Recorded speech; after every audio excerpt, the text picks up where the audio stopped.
Welcome, guys, to another episode of Beyond the Block. Today, we have Councilmember Aida Macedo, and we're going to talk about the city, what's going on, how her first, 4 months have been? 3 months. Yeah. It's gone by quick. I know. And she's put in a lot of work in the 3 or 4 months that you've been around. Yeah. So we want to discuss some of the things that have been going on. But first, I'd like to get, what's your take? What has your first 3 months been like? What have you experienced? Yeah. The good, the bad, and the ugly? Let us know. What have people? I mean, we got sworn in April 28th, so the election happened the 14th. Mm-hmm. And then from the April 14th, the night we saw the results, to the 28th, it was just a whirlwind. It's like, got a bunch of calls, Congrats. Congratulations. And then I got a big budget binder for the city budget. This was all before I got sworn in. Oh, wow. So I was already it made it real. Yeah, I was already oh my goodness. Yeah. And I worked really hard in the campaign, so I felt like I didn't really have time to transition. Mm-hmm. I just kind of got thrown in there. Yeah. And then we got sworn in on the April 28th, and that day, we had our first official city council meeting. Uh-huh. So it's been great, but it's just been moving very fast. Yeah. So even this week, I think officially, or last week officially, was our 3 months since we got sworn in, and it feels much longer. Yeah. Because much has come up. I mean, you could tell just by the meetings and all the issues that people have been bringing up. And I also feel that by the new faces in the Whittier Council has brought more people to the meetings. Yeah. I feel. I think so. And so I think a lot of people are coming out and they want their voice to be heard, and they feel like now you guys are going to hear everybody out. And so I think it's a good thing. I think so too. I think it's a step in the right direction. I think so too. I mean, I think I was kind of shocked by the excitement of the election, because when I ran, I knew it was serious and important. Yeah. I was like, okay, city council, it's a big deal. Yeah. But I thought, okay, well, Whittier is still relatively a small city. Yeah. My district, is 11,000 people or so. Mm-hmm. So I was like, okay, that's pretty small, if you think about Los Angeles and the county. Yeah. But it was it made national news, and it was a big deal, and people were calling me from everywhere, and I was that's great. Oh, yeah. I didn't realize it was such a big deal. And I got to give a shout out to District 4. I've met some of the parents at your town hall. Yeah. I mean, some of the parents at your town hall, and everybody that's from District 4, they're awesome people. Yeah. One of the parents was telling me, we closed down the street. We have a cookout. Yeah, a lot of block parties. Yeah, they have block parties. Yeah. They have all kinds of stuff, and I'm like, man, this is a good community. Yeah. Michigan Park area. Yeah. My brother lives there. He's like, I can't wait. That's so great. It's a good area. I think District 4 is probably one of the best districts, but it is expensive. To live there. It is. I mean, District 4, what I like about it is I get a little bit of the different parts of the city. So my district goes all the way to Lambert. Yeah. So you get kind of south of Whittier neighborhoods in East Whittier, but south of the boulevard, south of Whittier Boulevard, sorry. So I have that part of the district, and then I have the Michigan Park area, which is kind of central, and then I have the hills, all the way to the hills. So I feel like I get a little bit of a mix of different issues. My constituents, south of Whittier Boulevard, have different concerns than my neighbors, in Michigan Park, than the Hills folks. Yeah. So it's kind of cool because I kind of see the different issues interact. There is a lot of, definitely nice houses and nice neighborhoods, but I also have a lot of the apartment complexes on Mar Vista area and Painter Avenue. So I have a little bit of a mix of different issues and different things, which is what I like about it. Yeah, no, that's good. After your town hall, I ended up meeting one of the parents, and I ended up taking him to my brother's house. He saw my brother's construction that's going on. Cool. Yeah. So then we went to his house, and he showed me his house and the stuff he did. All of that. So I was like, man, these town halls are great, and I encourage people, not only residents to show up, but I also encourage other city council members to have them, because you get to meet the residents get to interact, and it was an awesome meeting. It went perfect. I loved it.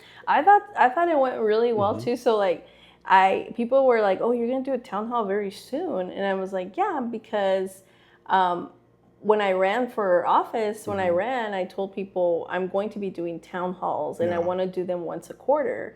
And initially I did a little meet and greet at City Hall, and I had that one. It was like on a Friday, right? Yeah, because I tried to make it, but I couldn't. Yeah, it was in June sometime or something. And it was very informal. It was just, it wasn't like the town hall. I just wanted to give people an opportunity to ask me questions, because I was getting a lot of calls and a lot of emails, and I wasn't responding very quick, because I was trying to get through everything. So I was like, let me do office hours. And so it was good, because people were surprised that I had it at City Hall, because people are like, we've never been to something like this. So for the town hall, I wanted to make it more formal and bigger, and have people, and do it on a Saturday. So people that work during the week, could come. So I was surprised, because it was a big turnout, and I thought, oh, I'm gonna get 10 people. No, I mean, I showed up late, and I was like, man, there's a lot of people. There were 50 people. Yeah. But the best thing I loved about it was that you had the chief of police. I thought that was great, because, I mean, there's a lot of law enforcement questions, ICE questions that I feel it would be a disservice for the city council to answer for him. Right. So having him there was perfect.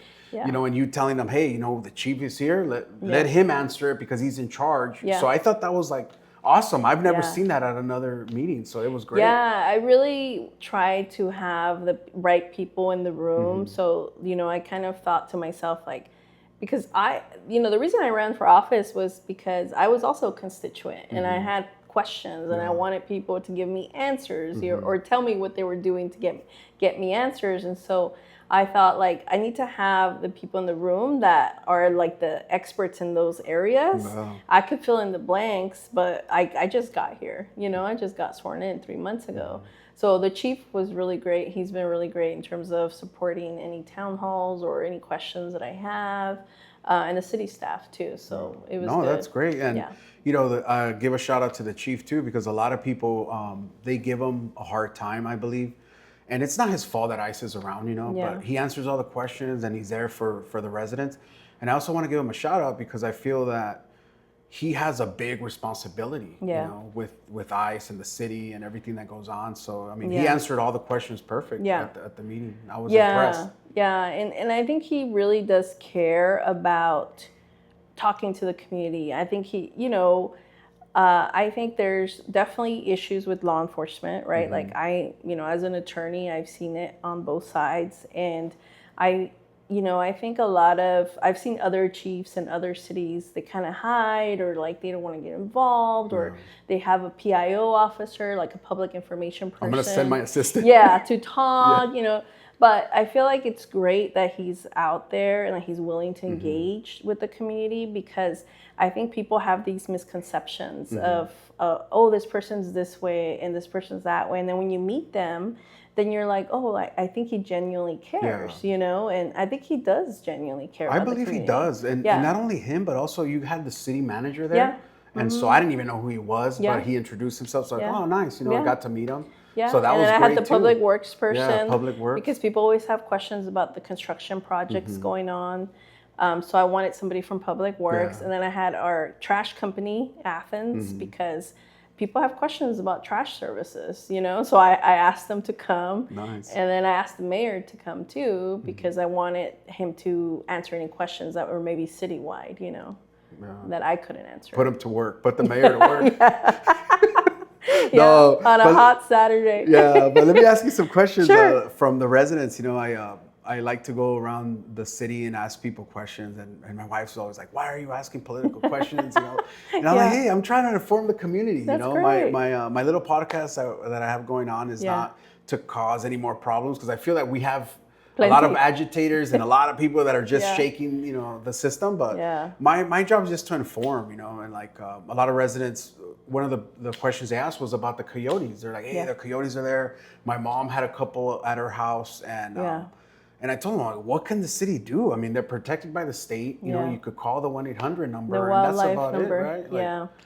I mean, I do think, I was talking to you a little bit about this. I do think that there's a heightened problem, because I'm not an environmental expert, but I know that it's getting hotter every year. And something that some of the residents have called me about is not so much that they see them, it's like the condition that they see them in.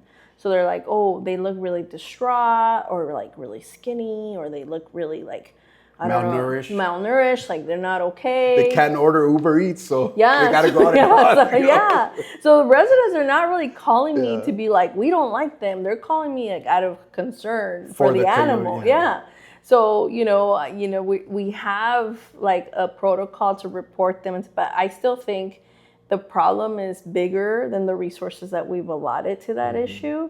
So I think we do have to examine, like, talk to Habitat and see like what else can we do, and how soon can someone come out from animal control when like something like this happens, or there are cubs, I think somebody at the town hall talked about cubs that they saw in their front yard. So, I've seen a couple, even when I was canvassing, when I was campaigning, I saw some like on the hill, like when I was walking the hills, and I was like, oh my gosh, what am I supposed to do? And so I think people like just don't know what to do. And also I think we have to do more like public education on, what can you do to keep them out of your yard, and, cleaning things, and how to act around them. So I think that's like secondary, but I think primary is looking at if it's becoming more of an issue, probably because of the heat, like what else can we do? Yeah, and I also feel like you said it right. Like, I think some of the residents need to take matters into their own hands. Is your yard clean? Are you keeping up with your yard? Are you throwing away all the junk that you have in your backyard? Yeah. After you have a barbecue, do you clean up, or do you leave it there and attract animals? So I mean, I think a lot of it has to do with the residents taking initiative, not just bringing the problems, right? Yeah. And I mean, to me, like, I think it's kind of a beautiful thing that we have coyotes. Like, I think it does kind of, emphasize like our ecosystem and kind of the beautiful things we have in Whittier, like the hills, and like the nature and the trails that we have. And so I think it's part of like, how do we habitate, is that a word? I don't know if that's a word. Cohabitate with them, so that, we kind of keep like that part of like our city going. But of course, not at the jeopardy of people. Yeah, I had another resident talking about traffic. Yeah. And there's been a lot of accidents on Lambert and Greenleaf. And then there's also a street where it should be red. Some of the residents brought that up. And I said, well, you got to come to the meeting, and you got to talk, because I believe that's District 2 or District 1. And so, but, I thought I'd ask, what do you think about traffic? What does the city council talk about traffic and safety?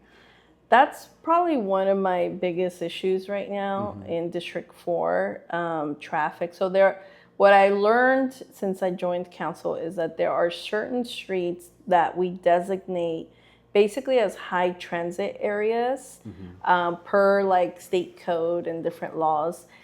So for example, like La Cuarta and Mar Vista, like certain streets like that, emergency personnel can use those streets. Big rigs can go through it, and like the police emergency services. And because they're designated that way, I think that there's just more traffic, more noise, and there's all these issues. And we do have like law on the books on the city side, where the city council has the authority to change speed limits, or put in speed bumps, or put in certain things to dissuade such like high traffic. But it's really cumbersome. Like, if you want to get a speed bump on your street, you have to have a petition filled out by by your neighbors. Well, a lot of residents don't want to do that. They don't want to go to their neighbors to fill out this petition.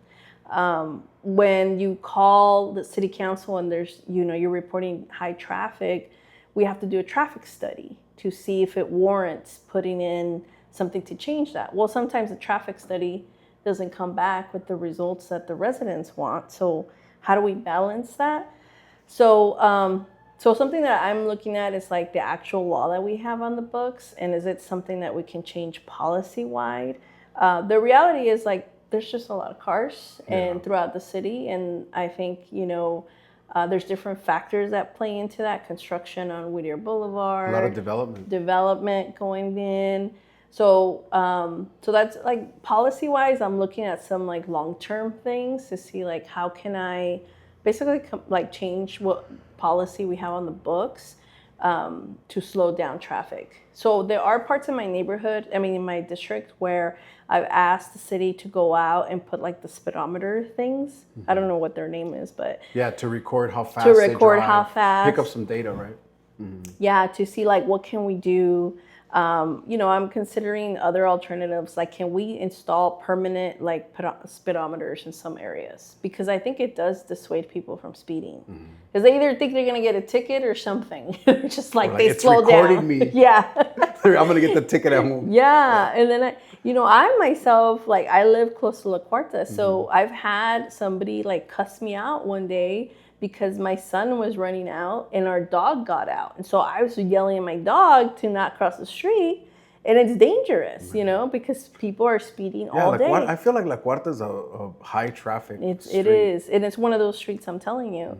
And so this guy like cussed me out, and I'm like, you're the one that's speeding. Like, this is a residential area. So that is actually like one of my pet peeves, and I do want to work on changing the policy or figuring out what experts do I need to get in the room to figure out different ways that we slow down traffic, because it is, I think, a public safety issue. No, there is, and a lot of residents bring it up, especially in District 4. I feel like, you have a lot of kids. You have Michigan Park, so yeah, it's definitely one of people walk their dogs. There's a lot of, and people like to walk, traffic. and it is dangerous. Several of my neighbors have gotten their cars hit, just being parked. And so that's probably like one of the top complaints that I've gotten in the district. Yeah. So what would you say the vision for District 4 is for you? Like we just talked about traffic, but what would you like to see? Maybe more speed bumps? What would be your vision for District 4? What do you plan on doing in your time? Yeah. So I really want to see a more robust, small businesses in District 4. So obviously Uptown is really important to the city, and I support, basically revitalizing Uptown. But I also think like on Whittier Boulevard in my district, there's a good strip of businesses that are either they're just, empty buildings, or, they're struggling to stay afloat, or there's not that many like amenities or things to do. So that is one of the interests that I have. It's like, how do we bring more of those businesses? The Quad is in my district, so a lot of the businesses at the Quad also need, revitalizing, and it's a really busy like town center.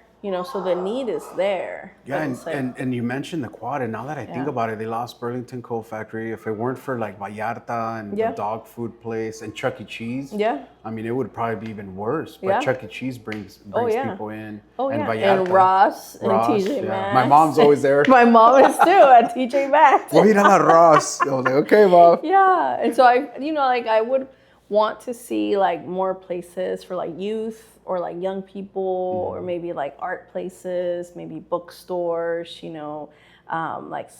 small businesses, restaurants, like a variety of options for people.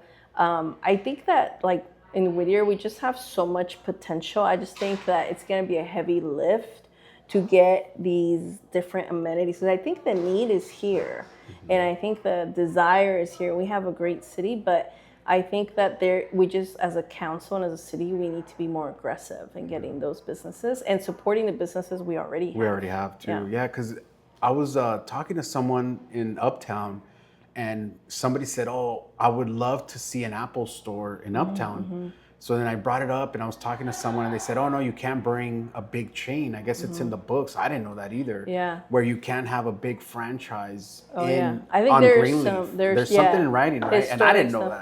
Yeah. But and then it would be busy all day, every day. And then other people were like, no, keep Uptown small businesses. So I'm like, hey, man, I'm for whatever you guys want, you know? But I was like, who wouldn't want an Apple store? Like, I feel like, and I think we all have iPhones, you know? Like, I just went to Brea Mall to buy something at the Apple store, and I think that's like what you're describing is kind of the tough job that I'm realizing I have now as a council member, that there are always going to be competing interests.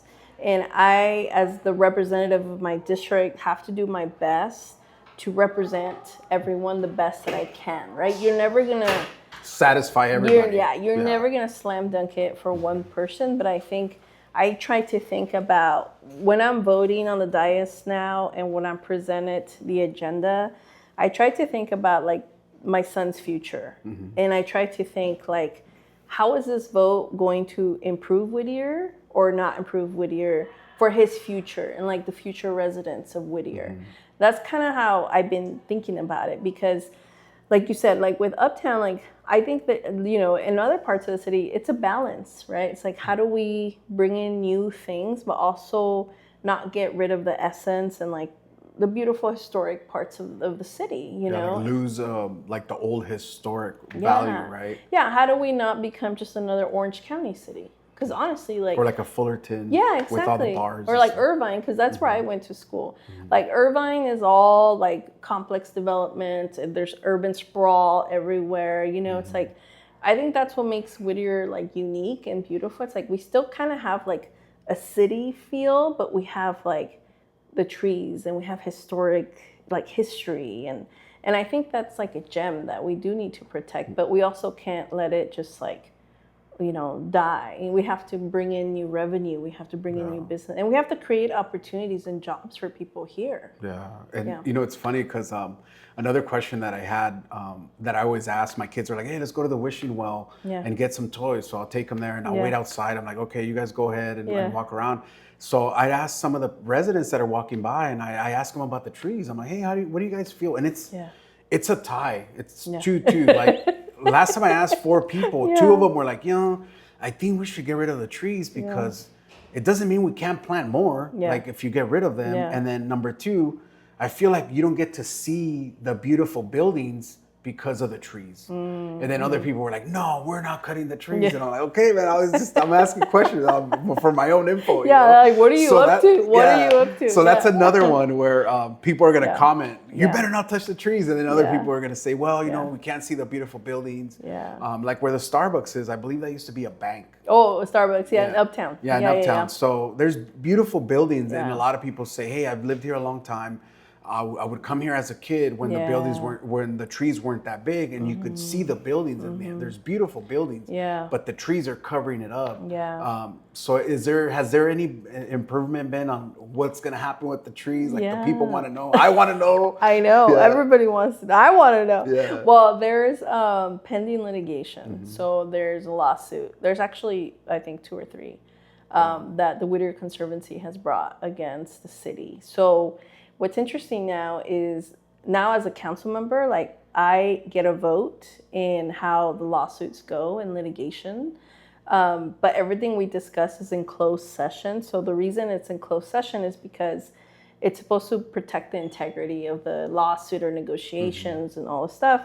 So what's made it difficult is that because we walked in, you know, brand new elected members of council, now we have to decide on issues having to deal with the lawsuit.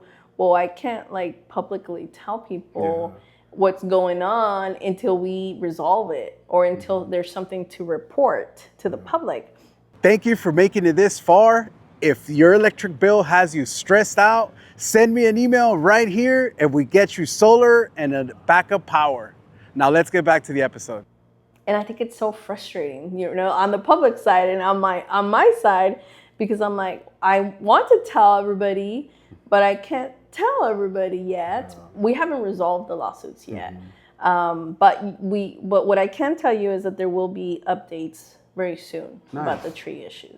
So we are, you know, working on a solution. So hopefully there will be a solution. And I feel like it's a tough position that the city council is in, because I feel this has been going on for like 2 or 3 years. I think more, a little bit more. Yeah. So it's hard, you know, you get voted in and people expect you to vote a certain way, because some people did say, hey, I voted to save the trees, but that's not the way it goes. You know, you have to make a decision based on a lot of choices, not just, well, Manny voted for me and he voted me for the trees, so I have to vote, you know. It's hard. I mean, I personally love our trees. Like, I really do. I think that One, I think the trees keep our property values up, and it makes Whittier desirable. Like, when I was running for office, I told somebody, like, I bought my house because of the trees on La Cuarta. I love those trees. They're the jacarandas, the purple ones. And somebody online was like, yeah, right. You didn't buy your house. I'm like, I really did. Ask my husband. Like, even my husband was like, really? And I'm like, yes, I love the trees. And I do think from, like, an economic standpoint, we do, I think to a certain extent, like, that's what makes Whittier desirable. But obviously, like, as a council member now, I have like a duty to the city to make sure that, we don't get sued over things that we can prevent or whatever. So I have to look at all the facts and look at all the issues. And so, I think there's a balancing that we have to do. Like, how can we protect our trees and also take care of business, No, it's true. I mean, it's not an easy, thing that you guys have to deal with. And, hopefully we get to find out sooner or later. I'm pretty sure that people want to know. Yeah, I know. But I want to move on to the town halls. I went to one of your town halls. That was awesome. Thanks for coming. Yeah, it was nice. I was really impressed by it. I've never been to one before. This was the first one, and having the chief there answering questions about ICE. I mean, I think his questions were right on. Because one of the questions that was asked, I was there. There was a gentleman that said, "Hey, what is the Whittier PD going to do about ICE?" Yeah. And he answered it perfectly. He said, "Hey, if we show up and there's a black and white there with ICE, and somebody takes a 10-second video and they say, 'Oh, Whittier PD is helping ICE,' then that's gonna make Whittier PD look bad." And I was like, I didn't really think about that. But if you look online, Whittier has a lot of people that post stuff, and you don't know if it's true or not. Yeah. So it could sway people the wrong way. Yeah. So I thought those answers were great. Yeah. I mean, one of the things that, during the town hall that I told my constituents was, I personally don't think it's a good use of our resources to use our police force against ICE, because ICE is going to do what they're going to do. And we've already seen thousands of examples of them not following protocols or not following constitutional law or procedures, and so I think, somebody suggested like using our police force, and I told them honestly I wouldn't support that, because one, like, we're putting our resources into something that I don't think we're going to be able to fix ourselves as a city. Not that we can't do anything. I mean, that's why, like, I called for a special meeting to have protocols in place in terms of how do we inform residents of Whittier when ICE is here. Because I think it affects all of us, not just people that are undocumented. It affects... It's bad optics. Yes. When they first came, it was the first day we had free lunches at the library here in across the street in Uptown. And there were kids walking into the library when they came this summer, and I was there, so I observed it myself. And they also were speaking through a speaker and kind of mocking some of the activists that had shown up. And so that is a public safety concern, and so that's why I thought we need to have protocols in place in terms of how do we alert folks and how do we make sure that folks can still feel safe in the city. And I think that includes them being able to trust their police force. Yeah, you have that to. We're not that they're not ICE.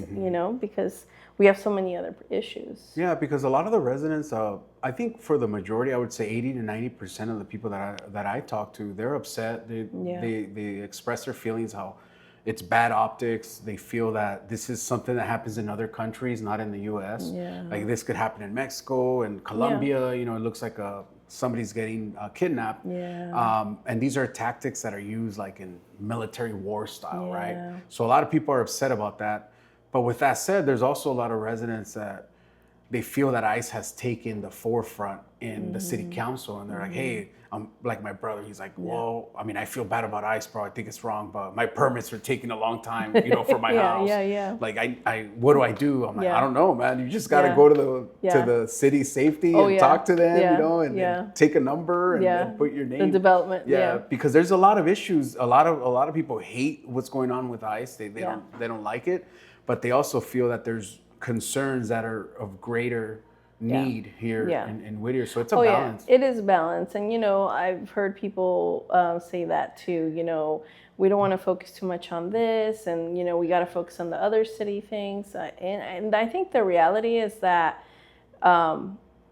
everything affects everything. Like the ICE rates are not just about ICE rates. It's how does that affect our businesses, our like economic development, our job force, how does that affect like our unfortunately, like our lunch service that we were doing with the public library, there was a decline in people that showed up after the ICE showed up this summer. So like those are things that people don't realize how it affects, like people not coming to certain businesses, people not doing the same things that they used to do, And I think, when I think about some of these problems, I think about like, how does that affect everything else, right? So like, how does that affect like the construction business? How does that affect, some of our working families here in Whittier?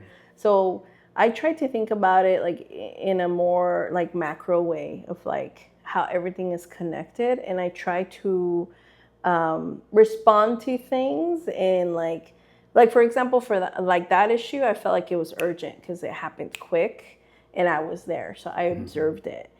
And for other things, like everything that people email me about issue-wise in the city is an emergency to them.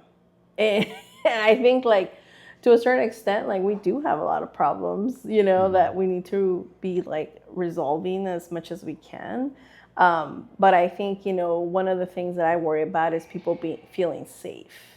And I think that was like my thinking when it came to the ICE stuff. Oh yeah, you definitely want to feel safe in your city. I went to LA this last week and I did not feel safe at all. I miss Whittier. Yeah. The city of LA is, I was like, I love my city. a lot of residents complain, but when you go to LA and you go to certain areas, I mean, it's not Whittier. No, it's not. So I think we have a beautiful city, and I think a lot of people that complain about our city, they should go and take a tour. Go to LA, go to like 35 in Avalon, go take a drive and see how our city's doing a good job. Yeah, I agree. I also think like talking about my town hall, I was telling my husband like when I got home, I was like, this is why I signed up to be a council member. Like to me, the most motivating thing is talking to residents. Like even if they're complaining to me, I appreciate them reaching out and that they feel comfortable like approaching me, or people will stop me at the grocery store and say hi to me, and I'm like, this is why I ran, because I care about the community. And so I felt like for me to do the town hall, like I really wanted folks to know, like you can talk to me and I will do my best. I'm not saying I'm going to solve everything because, I can't, one person, I'm one vote on council, but I will always try to like talk to people and listen to them, even if we disagree. Like that's how I've always been. And so for me, when we've had these really long meetings that go till 1 a.m, I'm like, why did I sign up for this?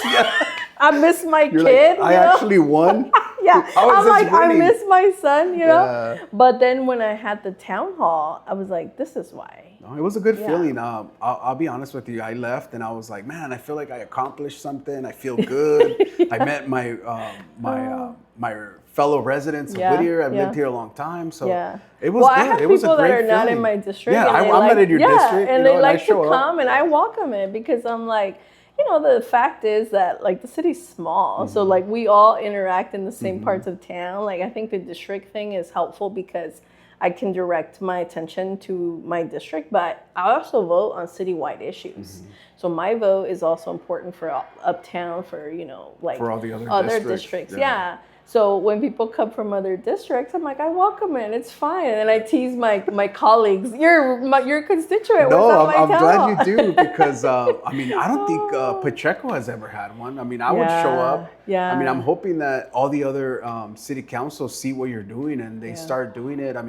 I know I would show up to Vicky Santana if she has something. I would love to show up and get to know her and listen to some of the issues. I'm sure that they have. I think the mayor definitely has plans to have some. I'm not sure about my other colleagues, but I'm sure I think they're interested in having more community input. To me, I mean, for me, I think because I'm an attorney by training, I'm not afraid to have like difficult dialogues. Like I'm used to it. You know, I used to do trials. Like I'm like, okay, let's go. Like that doesn't mean I don't like you. I may disagree with you. So to me, sometimes when there's conflict, I think people shy away because they think, oh, you know, it's gonna be like rowdy and it could be like a lot of back and forth. And to me, I'm like, no, I think that we need to have more dialogue because then we realize, like you said, we all care about the same things. We're just saying different words and we're talking about different issues, but we're all, I think in Whittier, like one of the beautiful things is we have a really engaged community. Not everyone's engaged, but we have a lot of people that do care.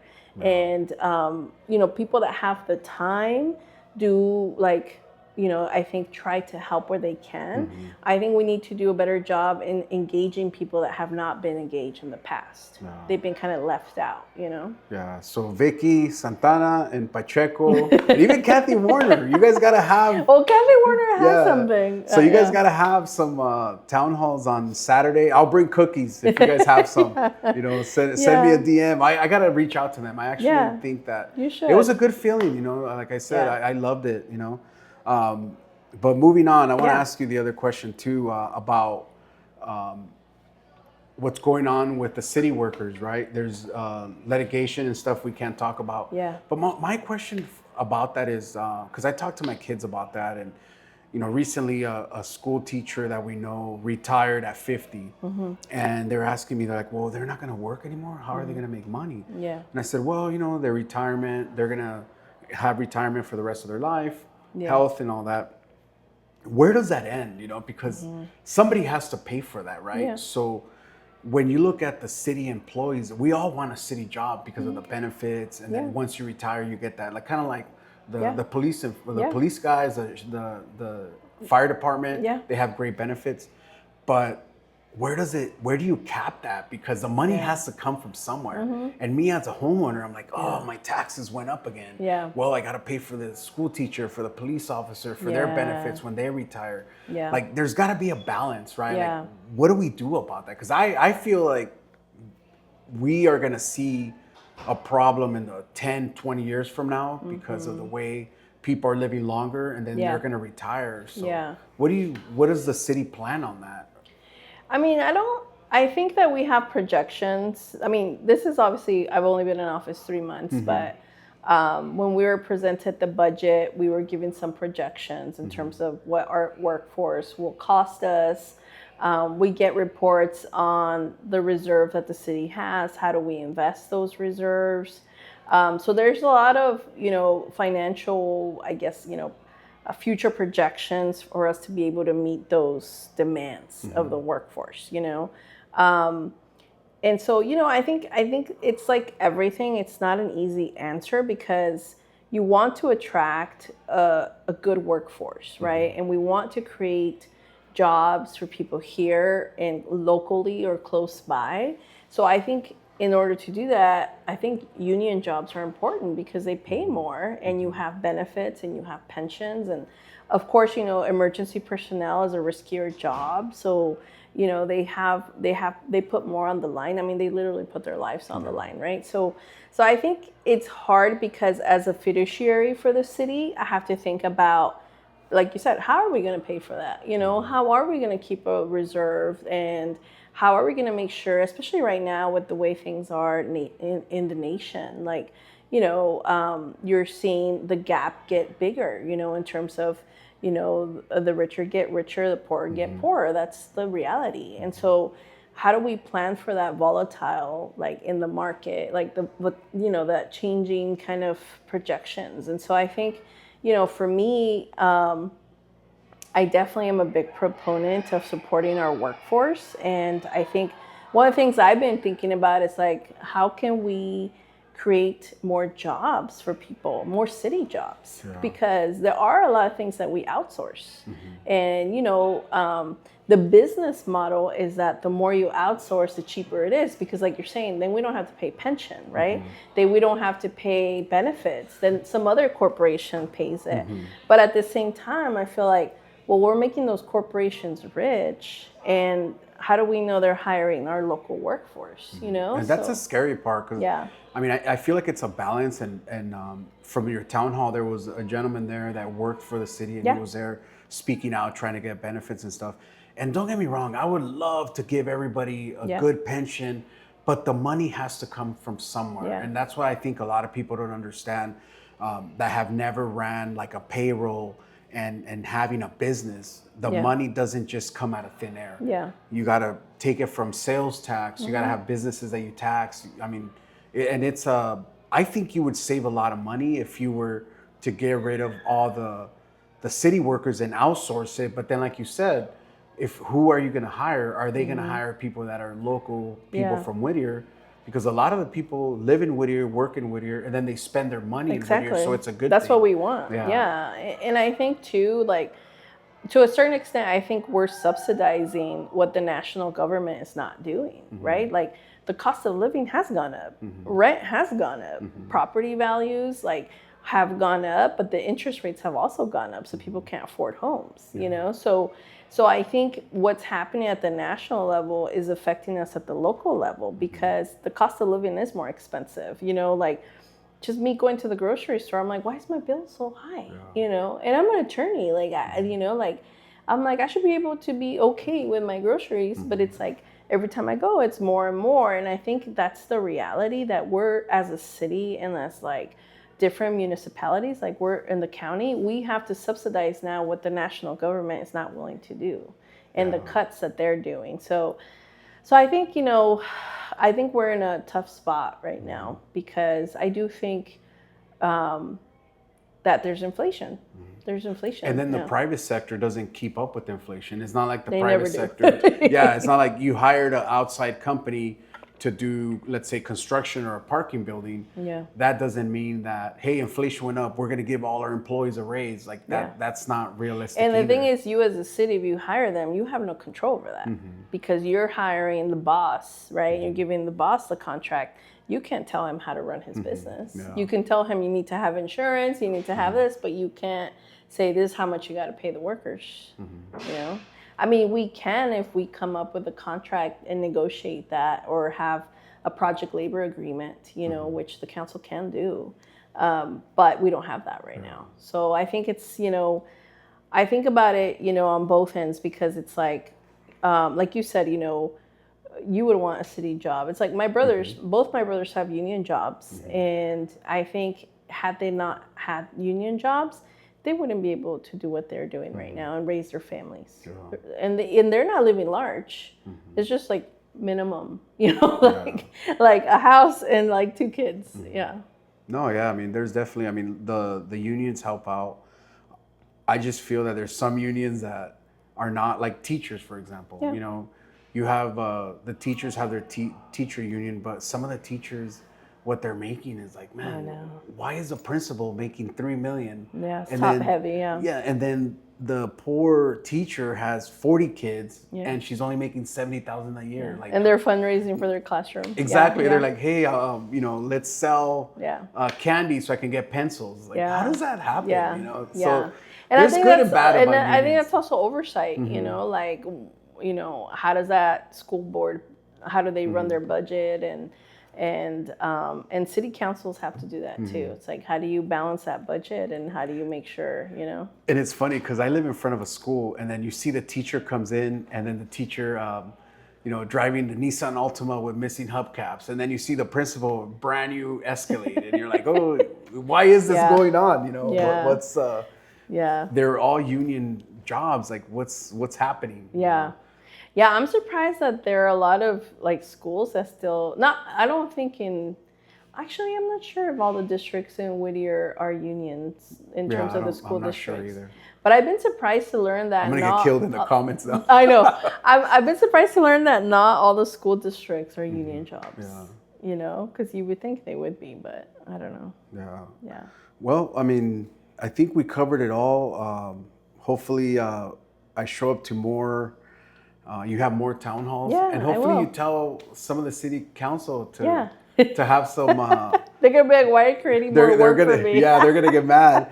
Yeah, but I guess my final question for you would be, some residents have expressed to me that losing Joe Vinatieri and Dutra was bad because Dutra would bring in a lot of like county money, right? Because he would bring in county money. I don't know how, but some resident told me, right? Yeah, he was on the Metro He was board. in the Metro. Yeah. So he had a lot of influence. And then Mr. Joe Vinatieri, he was here a long time. He would bring in a lot of state money. So do you think that Mayor Becerra will be able to do the same? Or will you be able to do the same? Because I mean, I believe in the last 8 years before our current city council, we had a lot of county money and state money, but it was at a price because we got a lot of homeless shelters too. So I don't want to give them all praise. I want to be balanced, you know. Yeah. So do you think we will still continue to get some funding? Yeah, and I mean, I think, you know, I obviously I have, you know, I don't agree with those facts. I think that in the past we were not a collaborative city. We didn't have a collaborative council with regional partners. I think our council is more equipped in a better position to actually have regional partnerships with the state, with Congress, you know, with different representatives of the LA area. I think in the past we operated as an island. You know, yes, there were like a little bubble. Yes, and yes, sure. The county we did bring in some resources from the county, but I think we could tap into way more resources. And I think that our current mayor has the opportunity with the council that we have right now to push those regional partnerships more and to really bring in the resources that we need in Whittier. I think the way that I see Whittier, I see us being like, you know, the next like up, you know, the hot town that everybody wants to move into. Nice. We're gonna take Downey out. Yeah, you know, because Downey's the Beverly Hills of Oh Mexicans. yeah, we totally are. So hopefully we take Downey out. Yeah, I think so. I think we have, look, like for being a small city, we have our own police department. We have a hospital, right? We have PIH, which is expanding. We have green space. We have parks. We have great schools. We have the hills, you know, we have hiking trails. We're, you know, 15 miles from downtown LA. Like, you know, we're still LA County. We're not Orange County, which I think is good.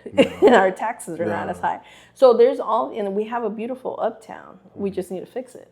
So there's all these things that I think we have the elements, but I think because we worked in a silo, we have not been able to get to that next level. And I think we do have the opportunity to do that. It's going to require a lot of work, and it's going to require a lot of problem solving.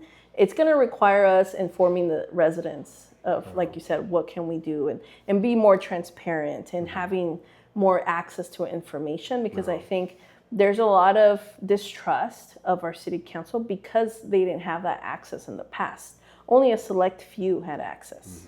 So I think the more we change that, the more we change like the big issues in the city. Yeah, and I feel that residents also need to get involved. You know, like I was expressing to you before we got on, I feel that a lot of residents go to the meeting and it's a waste of time. And I'm sorry to say that, but you know, you go there, you get 2 minutes, you're upset you only have 2 minutes, and they cut it down. And I'm like, you can't be going home at 3 a.m, you know? So. And I feel that if you go to the city council and you bring in 3 or 4 complaints, have one solution at least. Bring a couple of solutions. Say, hey, I have this problem. I feel like we can do X, Y, and Z to try to fix it. And also taking matters into your own hands. You know, if you have a homeless issue in your city, try to get them help. You know, try to clean up the area. Try to, you know, keep your lawn clean. Put away your trash cans. I feel like a lot of it has to do with the residents being able to save themselves, right? Like do what's in your hands and low hanging fruit.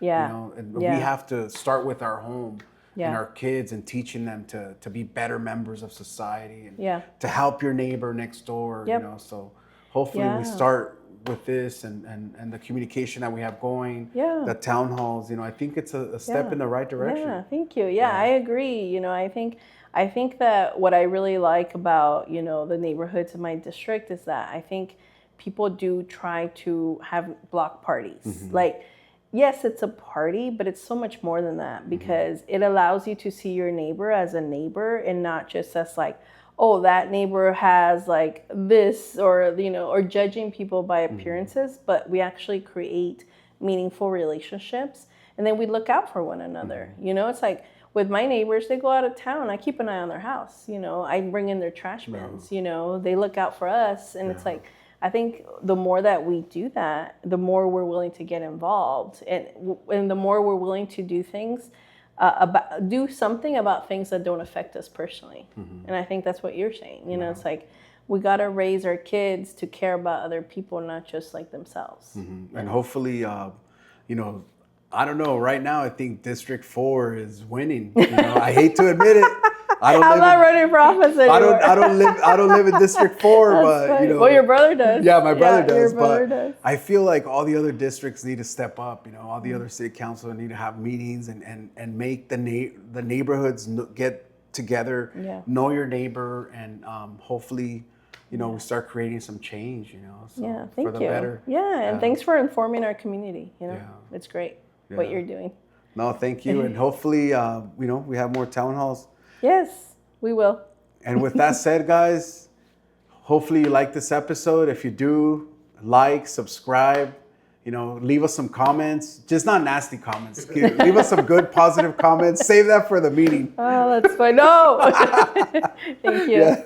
No, thank you.